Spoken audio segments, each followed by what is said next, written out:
Em nome do Pai, do Filho e do Espírito Santo. Amém. Queridos irmãos e irmãs no Senhor e Salvador Jesus Cristo, quero começar fazendo uma pergunta. Quem de vocês levantaria de manhã e em sua oração pediria: Deus, no dia de hoje, faz com que eu esteja envolvido em uma situação bem difícil, impossível até? Alguém de vocês pediria isso para Deus na sua oração matinal? A pastora Adalberto já deve estar até pensar. Essa pergunta é um piadão. Tem alguma coisa por trás dessa pergunta. E se a gente mudasse um pouquinho o pedido e dissesse: Deus, no dia de hoje, faz com que eu esteja envolvido num milagre? Ficou um pouco mais fácil, não é? Vocês pediriam isso para Deus? Vocês estão dispostos a se colocar à disposição de Deus para que Ele use vocês para fazer um milagre na vida de uma pessoa? Fazer parte de um milagre acho que não é um problema. Nós não temos problema em pedir isso. Mas para que o milagre aconteça, o que é necessário? Não é necessário ter uma situação difícil, impossível até? O que é um milagre?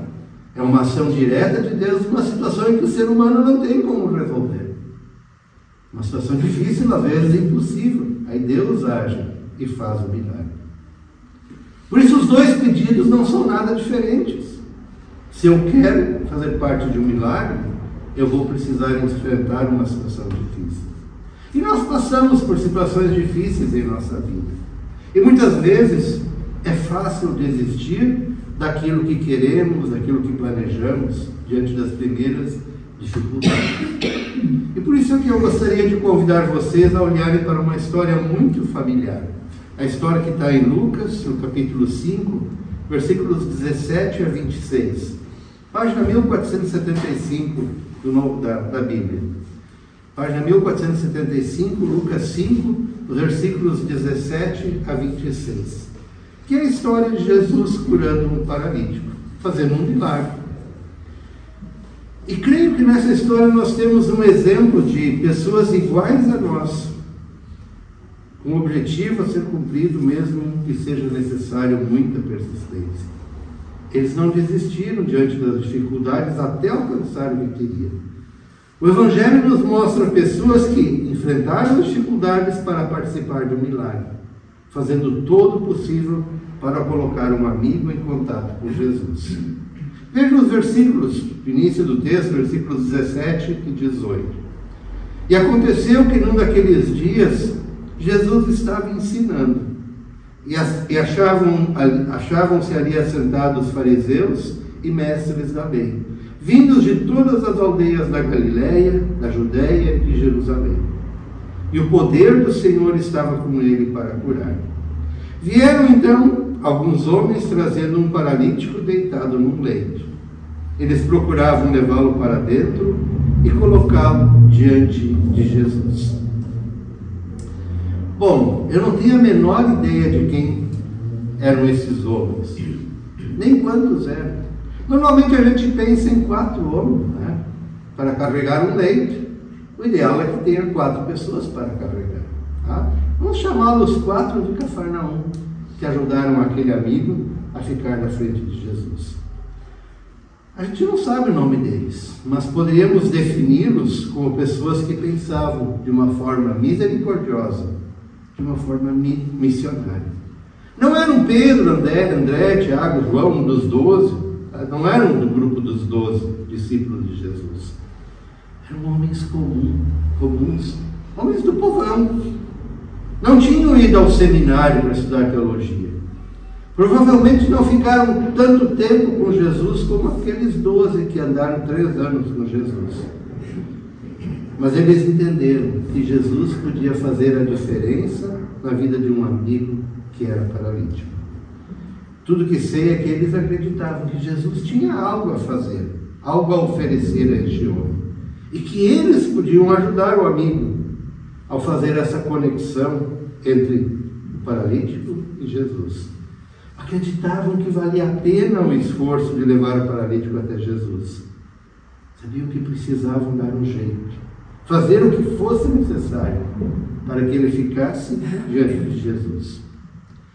Esses homens entenderam que se era para o paralítico ter alguma chance, era necessário que eles o levassem até Jesus.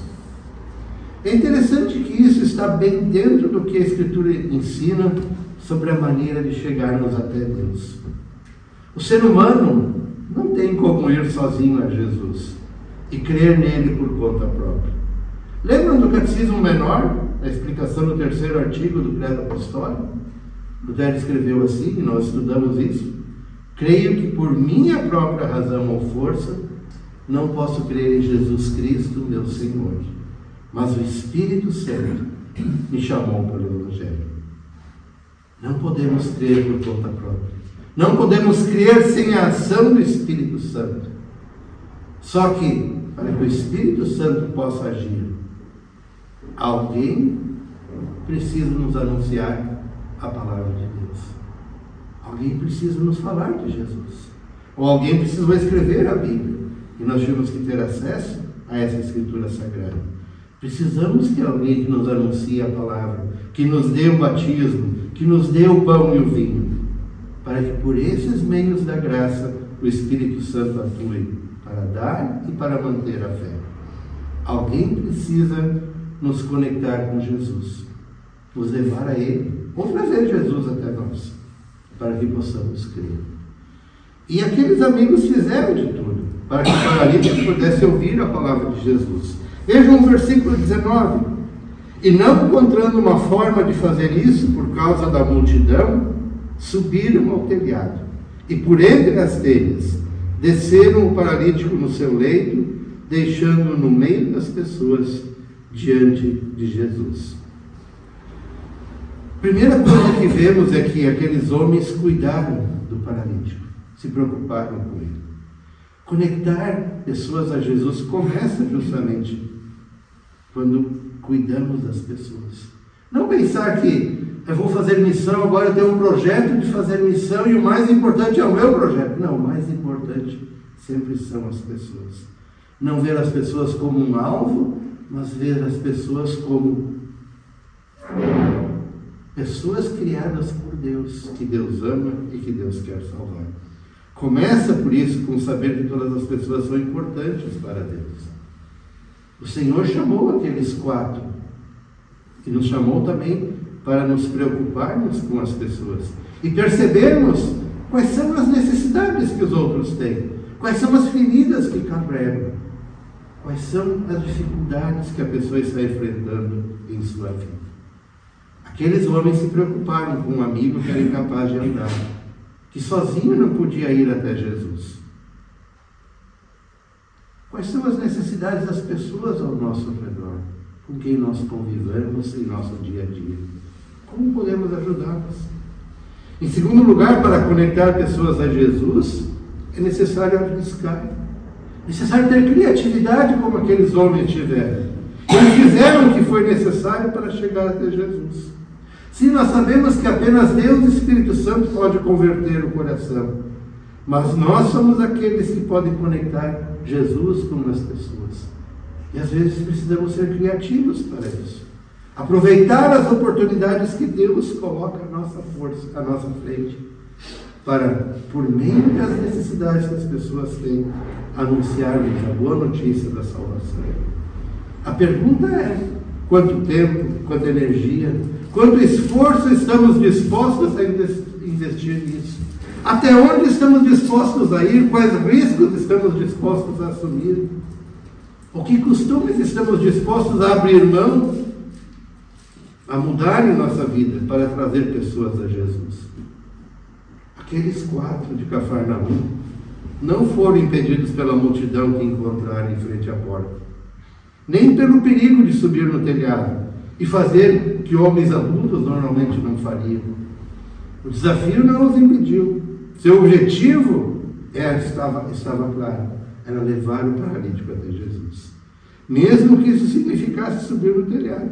Levantar o peso morto do paralítico até o telhado e baixar o amigo dentro da casa, na frente de Jesus. Custe o que custar, o objetivo era colocar o amigo em contato com Jesus. Esse é o tipo de gente que você gostaria de ter ao seu lado, em qualquer projeto, em qualquer momento. Pessoas que se recusam a desistir, embora também possam criar algum problema. Será que não quebraram nenhuma telha? Não estragaram nada na casa quando baixaram o paralítico lá para dentro? Mas eles sabiam que o seu amigo não podia andar e que por isso eles deveriam colocá-lo diante de Jesus. E Jesus reconheceu a ação deles. Veja no versículo 20. Vamos ler em conjunto o versículo 20. Vendo-lhes a fé, Jesus disse ao paralítico: homem, os seus pecados estão perdoados.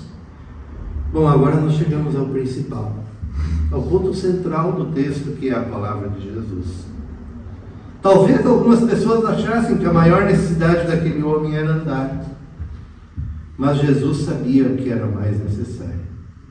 Não era apenas o corpo dele que precisava ser curado, mas também a sua alma. Sua maior doença não estava nas pernas, que não podiam se mexer, estava no seu coração, que não conseguia se relacionar com Deus. O seu maior inimigo não era a paralisia, era o pecado. Todos sabemos que o pecado é mais devastador que a paralisia, que a depressão, que o câncer, que a Covid, que qualquer outra doença, do corpo, da mente ou do coração. O pecado é pior que qualquer coisa dessas, porque o pecado separa para sempre de Deus. Jesus sabia que esse homem precisava mais do que qualquer outra coisa. Não era simplesmente ter o seu corpo curado, mas o seu pecado perdoado. Ele precisava de uma nova vida, uma vida no relacionamento com Deus. Ele não precisava somente andar, precisava andar na presença de Deus, livre e perdoado. E vejam como é interessante a palavra de Jesus, né? Primeiro, Jesus elogia a fé, vê a fé dos seus 4 amigos. Mas então Jesus diz, não só para o homem na cama, mas falou algo suficiente para que todos ouvissem: estão perdoados os teus pecados. E qual foi a reação a essa palavra de Jesus? Qual foi o resultado da palavra de Jesus? Vejam a sequência do texto a partir do versículo 21. E os escribas e fariseus começaram a pensar: quem é este que diz blasfêmias? Quem pode perdoar pecados a não ser um, que é Deus? Jesus, porém, conhecendo os pensamentos deles, disse-lhes: o que vocês estão pensando em seu coração? O que é mais fácil dizer: os seus pecados estão perdoados? Ou dizer: levante-se e ande? Mas isto é para que vocês saibam que o Filho do Homem tem autoridade sobre a terra para perdoar pecados. E disse ao paralítico: eu digo a você, levante-se, pegue o seu leito e vá para casa. E imediatamente ele se levantou diante de todos, e pegando o leito em que até então estava deitado, voltou para casa glorificando a Deus. Todos ficaram muito admirados, davam glória a Deus e cheios de temor diziam: hoje vimos coisas extraordinárias. Assim, queridos irmãos e irmãs, aquele homem sem nome, que mais cedo estava preso a uma cama, foi colocado dentro da casa pelo telhado com a ajuda dos seus amigos de fé, agora caminha entre as pessoas. Eles falam de Jesus, com a esperança de que também elas sejam conectadas, sejam ligadas a Jesus. Aquele cuja vida foi abençoada por causa de quem investiu nele, tempo, esforços, agora vai fazer a mesma coisa para os outros. Bom, olhando para esse episódio como um todo, eu não posso deixar de reconhecer que aquele paralítico, na verdade, sou eu. Eu sou o paralítico. Eu estava impedido de ir até Jesus, de estar na presença de Jesus por causa dos meus pecados. Mas alguém me levou a Jesus. E por isso eu agradeço a Deus pelos meus pais e pelo pastor da minha infância, o pastor Léo Winter, porque no dia 27 de agosto de 1961, se faz tempo, mas naquele dia eles me colocaram diante de Jesus para que eu pudesse ouvir. Estão perdoados os teus pecados. Levanta-te e anda, Roni, pois eu te batizo em nome do Pai, do Filho e do Espírito Santo. Essa é a minha história como paralítico diante de Jesus. Essa é a importância do meu batismo, porque me coloca de pé e me faz andar com Jesus toda a minha vida. Mudam as datas, mudam os lugares, mudam as pessoas. Mas essa é a história de vida de cada um de nós. Por nossa própria conta, em nosso nascimento, nascemos paralíticos, paralisados, separados de Deus, condenados eternamente. Mas alguém nos levou a Jesus. Alguém investiu tempo e esforço em nós. Talvez como crianças pequenas foi mais fácil nossos pais nos levarem ao batismo. Mas alguém nos anunciou a palavra de Deus. Alguém nos colocou em contato com o Senhor. Podemos caminhar porque Jesus já está presente em nossa vida. Essa é a importância de termos uma igreja cristã, de termos um pastor, de termos irmãos e irmãs na fé, de termos pais cristãos. Podemos começar cada culto, como fizemos hoje, lembrando daquela palavra que ouvimos em nosso batismo e que nos colocou de pé. Em nome do Pai, e do Filho e do Espírito Santo. A palavra e o sinal que nos lembram da ação de Deus em nossa vida. Podemos caminhar com Jesus porque fomos levados a Ele, porque Ele agiu em nosso coração. Podemos estar aqui para celebrar o nosso culto porque Ele continua sendo o nosso Deus. Ele continua fazendo coisas extraordinárias, como as pessoas disseram naquela situação. A pergunta é: e o que dizer daquelas pessoas que ainda vivem sua paralisia, que ainda estão afastadas de Deus, mortos em seu pecado, sem saber como chegar diante do Pai, sem ter alguém que as coloque em contato com o Salvador Jesus? Você conhece pessoas assim? Pessoas que ainda vivem sem Deus neste mundo, paralisados em sua vida espiritual? Quem serão os amigos desses paralíticos que verão a sua necessidade, que enfrentarão as situações com criatividade, que farão de tudo para colocar essas pessoas em contato com Jesus? Eu preciso dizer a resposta? Ou vocês já sabem quem é o amigo dos paralíticos deste mundo? O maior amigo é Jesus. Não há dúvida nenhuma disso. Ele também é o nosso amigo. Jesus fez tudo o que precisava ser feito. Ele foi até a cruz e lá sofreu a morte, para que pudéssemos ser curados dos nossos pecados, para que pudéssemos andar e dar glórias a Deus. E esse amigo sempre de novo nos diz na palavra, no batismo, na Santa Ceia: os teus pecados estão perdoados, levanta-te e anda. Sim, anda neste mundo, mas anda também na direção daqueles que precisam do Salvador. Faz o que for necessário e nunca desiste de levar as pessoas a Jesus e de louvar ao Senhor pelas coisas maravilhosas que Ele faz acontecer. É assim que Deus nos envolve na coisa mais difícil, no maior problema que as pessoas têm. Elas estão sem Deus, estão mortas, paralíticas, paralisadas. E só um milagre pode mudar essa situação e salvá-las. É o milagre da fé, que vem pelo ouvir a palavra de Deus. Para que o milagre aconteça, alguém precisa anunciar o Evangelho, alguém precisa compartilhar o amor de Deus em Jesus com essa pessoa que está morta.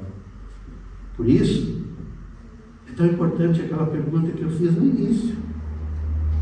Você está disposto a se colocar à disposição de Deus para que Deus faça um milagre por meio de você? Esse é o milagre que Deus quer continuar fazendo. O maior de todos os milagres, que é trazer uma pessoa que está condenada à morte eterna que está morta eternamente, a vida eterna e sem fim, junto de Jesus. Vocês têm muitas oportunidades de mostrar ao amigo Jesus as pessoas que vivem com vocês, de serem os amigos misericordiosos e missionários daqueles que precisam estar diante do Salvador. Foi para isso que Deus nos colocou no mundo também, para estarmos em contato com as pessoas, talvez muitas que não conseguem andar sozinhas diante de Deus, porque ainda não têm fé, para que elas sejam sempre de novo conectadas com o amigo Jesus, para que pela palavra que compartilhamos possam conhecer este amigo e possam andar com ele. Esta é a missão de Deus, tornar o amor dele presente na vida das pessoas. E esta é a nossa missão por isso. Levar as pessoas a Jesus e levar Jesus até as pessoas, para que elas vivam com ele para sempre. Mostrem o amigo Jesus. Sejam os amigos missionários e amorosos, misericordiosos, aqueles que precisam estar diante de Jesus.